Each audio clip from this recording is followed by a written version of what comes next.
بسم الله الرحمن الرحيم السلام عليكم ورحمة الله وبركاته السلام كدب عن مدحت قرنكو ورق عن صوّد الشقيني هل قردنا صوّد قالني قانا مسيري احنا صوّد قارني حدبا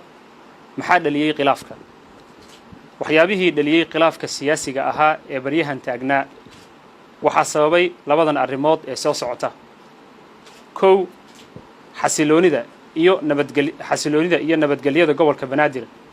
ومت سجود يسجار أهبا وجباهن نبضون نمو ذا أول إلالينا سرين تشرعيجا لبو شركي وذا تشجع نبضين هرمرين تقبل كبنادر وأها شر لوجت تشانيي laguna soo bandhigayay aragtida muqdishaawiga ee ku aadan adeega asaasiga horumarinta dhaqaalaha amniga iyo arrimaha siyaasadda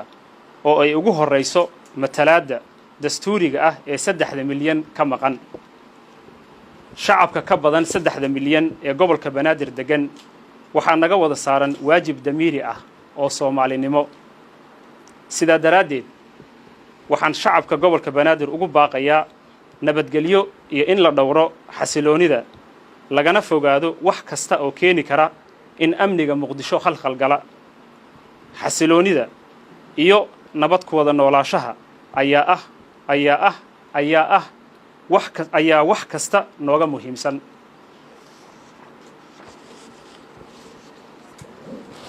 magaaladan waxay soo martay marxalado kala duwan oo adag sitan maanta taagan looga gudbana waxaa nala gudboon dulqaad iyo dhabar adeeg in gobolka Banaadir galo jahwareer iyo nabadgelyo xumo waxaan ka doortay in aan xilka wareejiyo isla markaana u hambaliyeeyo gudoomiyaha gobolka Banaadir ahna duqa magaalada Muqdisho ee magacaaban si taasi u dhacdo dhibaato kalena aanay u iman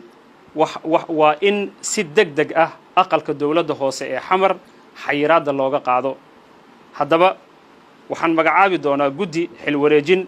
oo ka shaqayn doona arrinkaas mahad badan assalaamu calaykum warahmatullahi